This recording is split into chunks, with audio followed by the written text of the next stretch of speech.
We're going to go ahead and get started at our 4 p.m. show up here on the stage. I hand you that. My name is Brandy, and this is Daniel, and we run a program called Safari Encounters. Now, our facility houses a wide variety of animals, as you can see in some of the photos, but the animals you're going to be meeting today are our crocodilians. Now, with this program, we have a couple rules, all right? Anybody, adults, kids, vendors, we don't care. We need you to make sure you stay behind this line. This is for your safety and ours. We are going to be walking by you guys, especially those in the front row, you're in the splash zone. We are going to make sure you stay sitting down, and we will let you guys get a close-up look. At the very end of this program, we will be bringing out one of the animals for you guys to touch if you would like. But during the program, we're going to ask that you keep your hands to yourself, because we want you to leave with the same amount of fingers that you came in with. Now, that being said, we're going to go ahead and get started as people crowd around. The first animal you guys are going to meet in our crocodilian program today is kind of the more iconic crocodilian. And when I say crocodilian, that is the family of alligators, crocodiles, caiman, and gharials. Now, we don't have a gharial here, but you are going to get to meet a variety of the others. This first one is the more iconic one. It's the state reptile, Florida, Louisiana, Mississippi. You find them all throughout the South. What animal am I talking about? Whoa, you guys need some coffee. Are you guys ready to see some awesome animals? All right. So, you guys are about to meet an alligator, but before we bring him out, I have an important question. What color is an alligator? Everyone thinks alligators are green, but alligators are absolutely never green.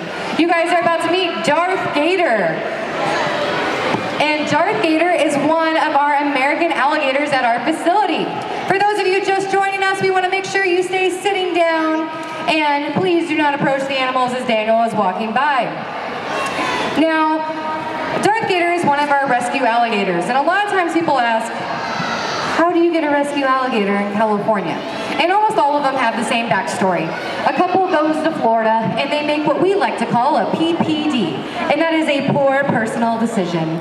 And they bring back this cute little baby alligator, thinking it would be the best pet for their LA apartment. Now, I don't know if you guys have ever heard of this, but I have heard it multiple times. They say that animals only grow to the size of their enclosure, and that is false. The animal right there in front of you is going to be about 7 to 8 feet long as a full-grown adult female. If it were a male, it'd be 12 to 13 feet long and can weigh up to 800 pounds. People that try to keep them in bathtubs and small aquariums, what they're doing is stunting their growth. Their spine is still growing, it's just growing at a zigzag, which, as you can imagine, probably doesn't feel that good. This animal is going to live 90 plus years in captivity and cannot be re-released back into the wild. People ask that all the time. And the reason for that is, you guys notice how calm this alligator is?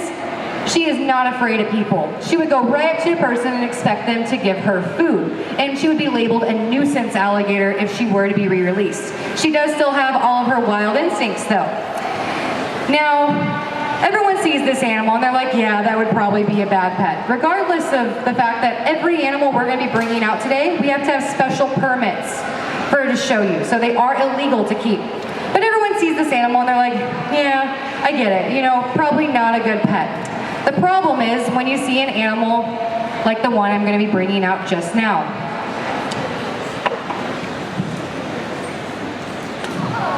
Oh, yeah, I know, right? You see an animal this size at a pet store in another state and you're like, wow, that's pretty cute. Sure. The problem is this animal turns into this animal in just a few short years. And this is an animal that we actually got from a dumpster. Someone threw this is Captain Crunch, by the way, threw Captain Crunch away.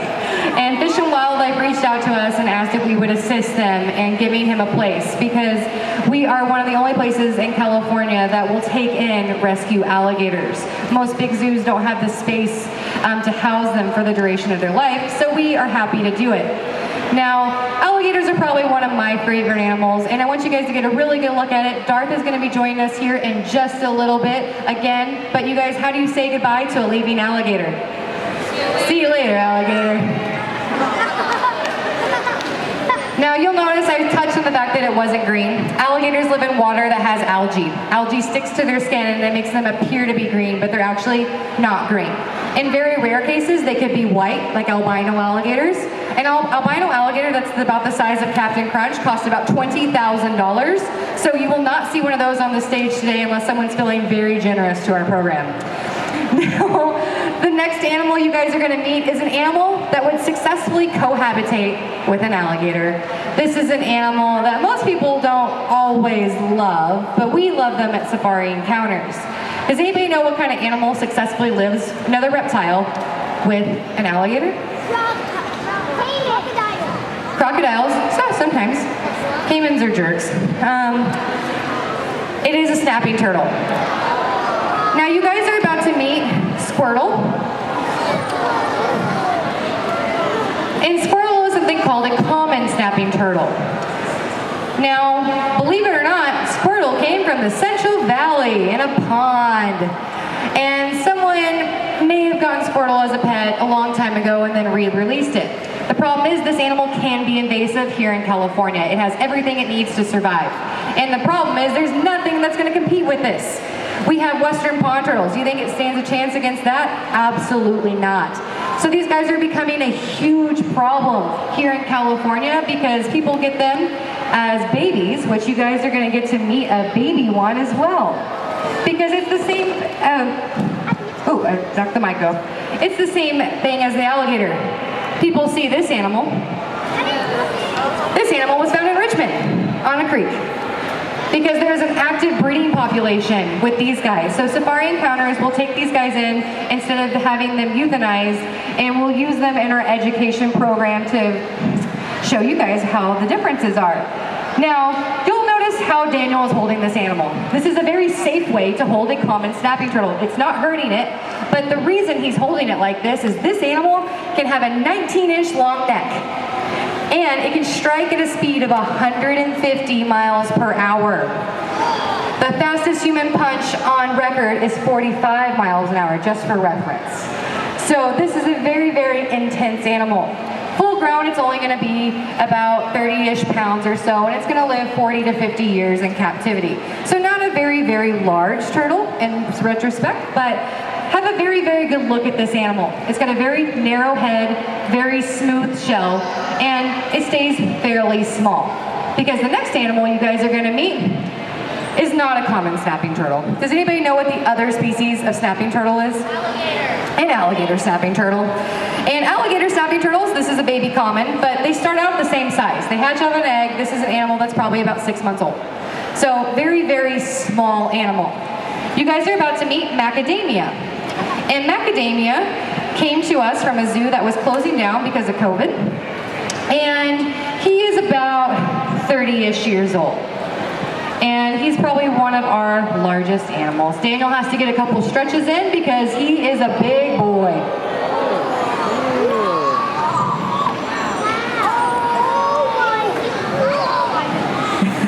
We're not going to be walking by with this one. He's a little heavy. He weighs about 98 pounds, but he's nowhere near full grown. So very different than the common snapping turtle you guys just saw. The shape of the face, the shape of the shell, it has kind of ridges on his shell. This animal is going to live double the amount of life that a common snapping turtle would. And you're looking at one of our largest freshwater turtles here in the US. Now, macadamia is a male, so he's going to continue to grow. They can reach up to 200 pounds and live over 100 years. Now, the obviously difference, he does not strike at 150 miles per hour. He does not have a 19-inch long neck, so Daniel can safely hold him behind the head like he is. Now, macadamia has gotten very used to these programs, so he's not scared or opening up his mouth. But whenever they do open up their mouth, they have this really weird tongue, and it looks like a worm. And he sits in the bottom of a pond or a swamp. He sits there and wiggles his tongue, and ongoing fish or even another turtle might swim by, and he chomps. And that's exactly how he catches his food. He's not a fast-moving turtle. Now, you also might notice that he is green. It's the same story as the alligator. There is algae that lives in the pond where he lives. So whenever we pulled him out, all that algae stuck to his skin. But if we were to give him a brush off, he would be tan or brown colored. Now, these guys are also becoming endangered in several states. It takes them a very long time to get big enough to reproduce. Like I said, the animal in front of you is over 30 years old. And it takes them a long time to get reproduced, and a lot of times when people see these guys, they're like, I want to catch it and keep it, or catch it and eat it. And it's becoming a huge problem because they're not able to keep up with the natural flow of the ecosystem. So if you guys ever see an alligator snapping turtle outside of California, please just respect it, be like, hey, that's a cool dinosaur, and leave it alone, because they play a very important role in our ecosystem. See you later, macadamia.